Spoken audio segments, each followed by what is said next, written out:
Hey guys, it's Jess, and I am so super excited to be sharing a project for my first guest design spot with the Hedgehog Hollow. So the Hedgehog Hollow, if you're not familiar, does a monthly subscription service where you can sign up and pay a monthly fee, and each month you will get a specially curated box full of crafty goodies.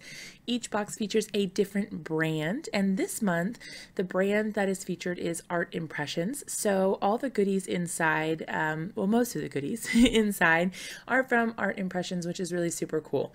So you get some coordinating products and some extra little goodies as well, and also a little bit of candy. If you're interested in seeing everything that comes in the box, I will link to the unboxing video for you here below. So if you're looking for that, just click down in the description and it'll take you right there so you can see all the goodies included. So to get started for my first project today, I am doing some ink smishing using Distress Oxides. So the colors that I chose are Picked Raspberry, Peacock Feathers, and Seedless Preserves.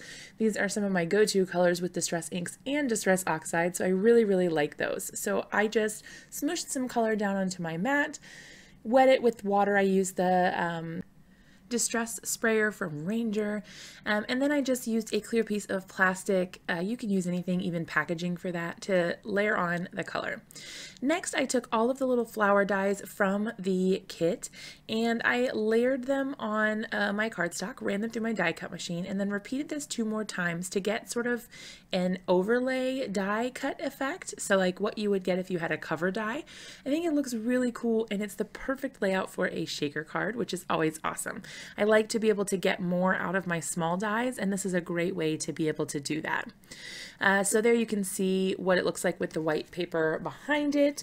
The next thing that I did was go ahead and work on my sentiment.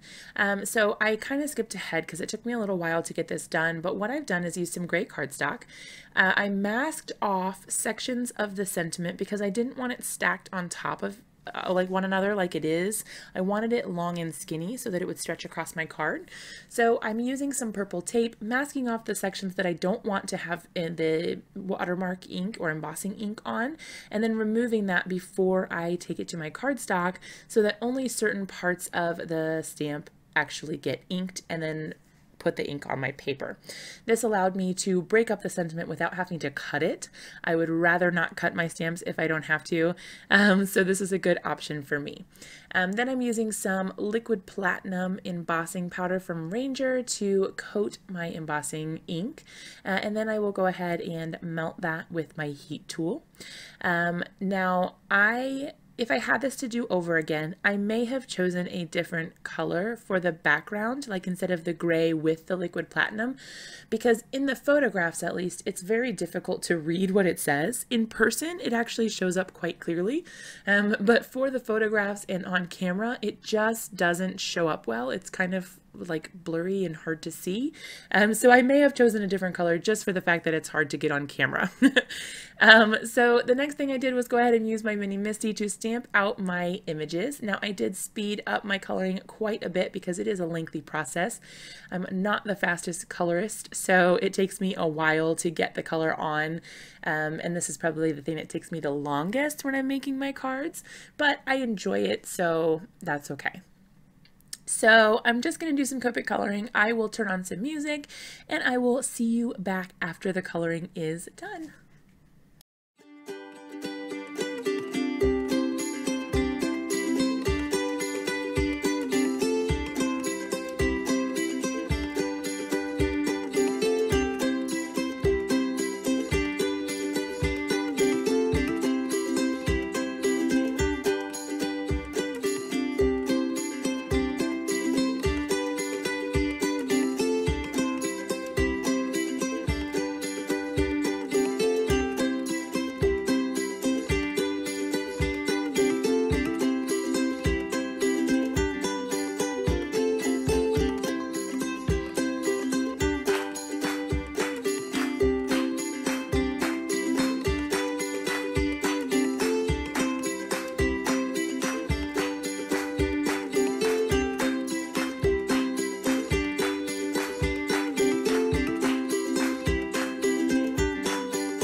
Okay, now that our coloring is all done and over with, we are ready to move on to making this into a shaker card.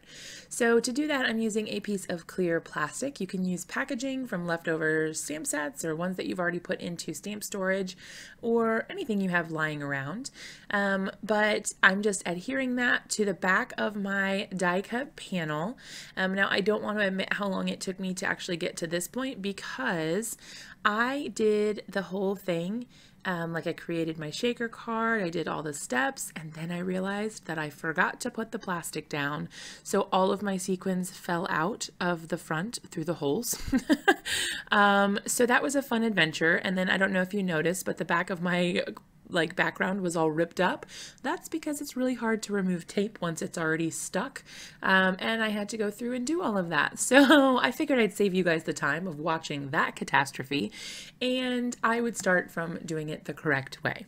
So I put my plastic down first. Don't forget that step. It's really important. And then I'm going through with my Brutus Monroe foam tape. This stuff is super duper sticky, you guys, but that actually works really well for creating these shaker cards where you need it to stick to the plastic. Sometimes different adhesives don't always stick the same to different mediums, but this sticks to pretty much everything, so it'll be good to go. So I'm just ripping up some of the tape because that little area up there is a little more narrow, and I wanted to be able to fit it in nicely there.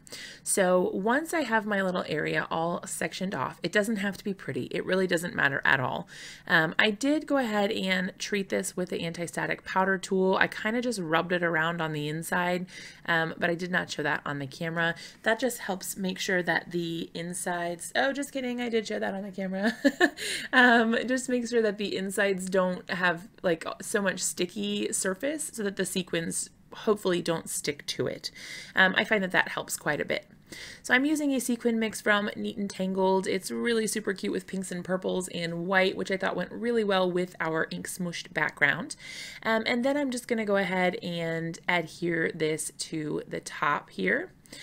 So what I did, because I have had a lot of trouble trying to line up the cardstock, like the card base with the my front panel when I'm doing it upside down. I can never get it straight and it's really bad. Like it's not even like a passable amount of, oh, it's a little crooked, but it's handmade. No, it's like really crooked.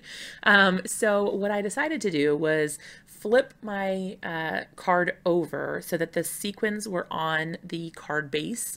And then I will take the sticky back off of my foam tape and layer it directly on top of the card base, hopefully making it so that my card is a little less crooked than normal. And I think that it really worked. It was still a little crooked because let's be honest, it's me, but it was good. It was a passable amount of crooked, as I said earlier. So you can see I was having a little bit of trouble getting the backing off of the tape, but all's well that ends well because I was able to get it off eventually and make it work. So here I'm just going to go ahead and line that up. You can see how the little sequins show through on the parts where the die cut is. So all those little flower areas look super duper cute, and you can shake it around and they move around all over the place in there. So the next thing that I'm going to do is basically assemble my card. Since we've already done all the coloring, we've already done our sentiment, all that's left is to just put it together. So originally when I started making this, I thought this was going to be a vertical card, like a portrait layout card. And then as I was going, I kind of decided to flip-flop it a little bit and use it as a landscape card because I thought that it made it a little more interesting with the die cut. It didn't cover up quite so much of the shaker window when it was like this, and I thought that it looked a little bit better this way, and I'm glad that I went with it because it's a little bit, I don't feel like I make enough landscape shaker cards or landscape cards in general. I tend to go more portrait, and so it's nice to kind of change things up a little bit. So now this die cut actually features a really cool thing. That's why it's part of the Cubby series, where it cuts out these little holes and it makes it so the doors open so that you can have little creatures popping out of all the little cubbies. But I decided that I actually didn't want to use them for this card, so I put the negative spaces back into their holes and just filled them in so it looked like it was just a colored die cut. but you can definitely make it look like the birds are coming out of the little holes and hiding in there, and just kind of like that peekaboo look. And it's super cute. I did go ahead and cut off my sentiment strip at an angle there just to add a little bit of interest. Added some adhesive with my Lawn Fawn glue pen to the back and stuck that right on to the front of my card. I did go ahead and adhere my cute little birdies as well. So I had the pink one already on the birdhouse, but the blue one and the purple one went right on the card as well. And I just sort of put them where I thought it might look nice to have them and to kind of spread them out a little bit. And I was really happy with the way that that looked. Now, you know, it wouldn't be a Jess card without a little bit of bling on the outside. So I did go ahead and add a couple of sequins. I decided, instead of using my standard clear sequins, that I was going to add a couple of the sequins from the mix so that it coordinated with the shaker element of the card, so you kind of tied those little bits together. And I also used the Midas Touch pin from Nuvo that was included in the box as a subscriber bonus, and that kind of gave my little birds and the awnings and door of my die cut a little bit of shimmer and bling, and that finished off the card. So that was it for me today. I hope that you loved this. If you did, be sure to leave me a comment down below. Give me a big thumbs up. Subscribe to my channel if you haven't already, and make sure you hit that bell notification to be notified when I go live and when I post new content every single time. Thanks so much, you guys, and have a great day.